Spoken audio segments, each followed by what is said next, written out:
The amygdala is an important part of the brain responsible for processing emotions, storing emotional memory, and learning different stimuli if it's rewarded or punished. It has also been a core structure in fear processing.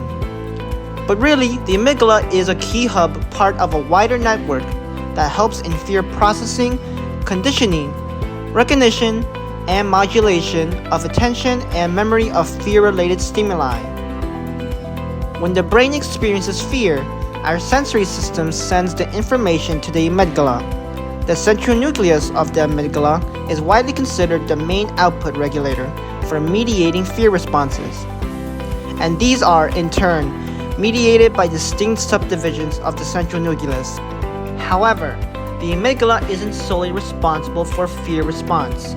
The hippocampus and the prefrontal cortex also help with fear response control. A fear reaction is determined whether the stimuli, auditory or sensory, inflicts a fear response.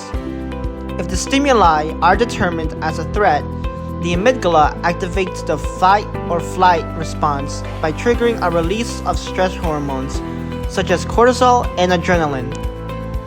At the same time, sensory systems sends information through both the thalamus and cerebral cortex into the basolateral amygdala, a key area for process of fear conditioning, receiving most of the sensory inputs that specify fear associations.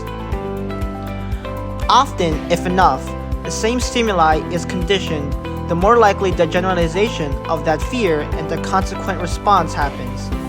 Learned conditioned fear responses are stored in the amygdala afterwards, which leads to an avoidance behavior when encountering the situation of the conditioned fear. Fear, however, isn't just being scared. It comes in three forms: transient as fear, tonic state as anxiety, and panic.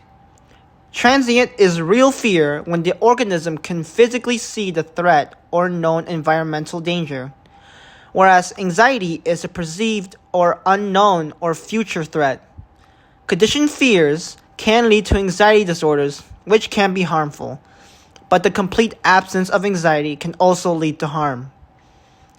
Panic is an intense feeling of fear.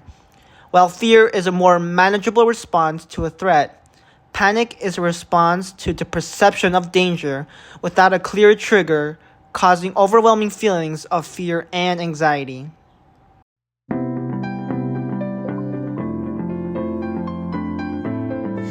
The amygdala operates within a complex neural network that integrates multiple brain regions to process fear and emotional responses. This system involves interactions between the amygdala, hippocampus, and prefrontal cortex, all contributing to how fear is perceived, learned, and regulated.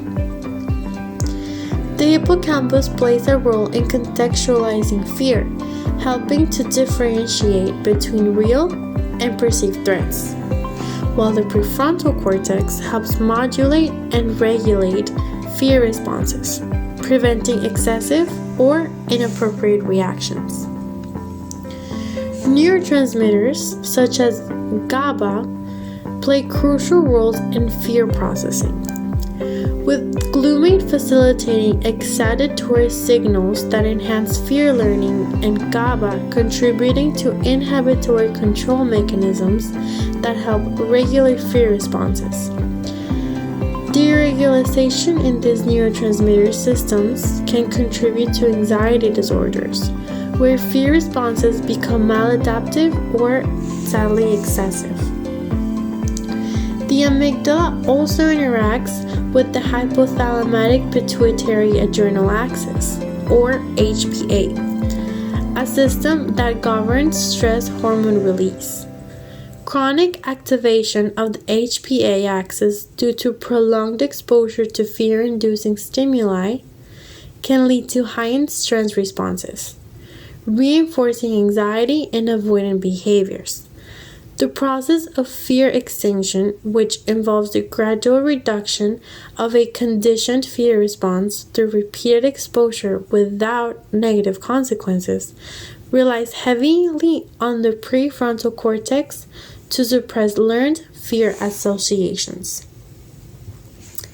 Beyond fear learning, the amygdala influences social behaviors, recognizing emotional expressions, and even regulating decision making under stress.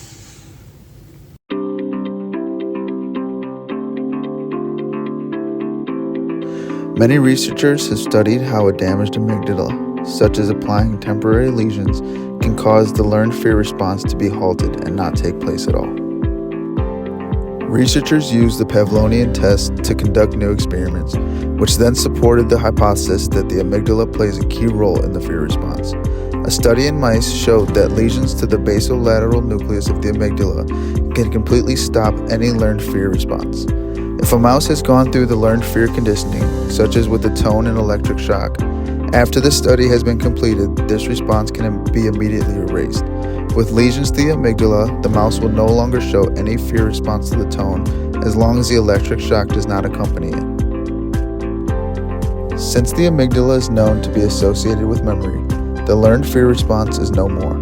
However, it is shown that the amygdala is not in control of all fear associations in the body, since when lesioned, the mice no longer show a fear response to the tone, but will still show natural fear response to stimuli, such as a loud noise. This shows that although the amygdala can control a lot of our learned fear associations, some of the things we naturally fear are evolutionary and not controlled by learned conditioning.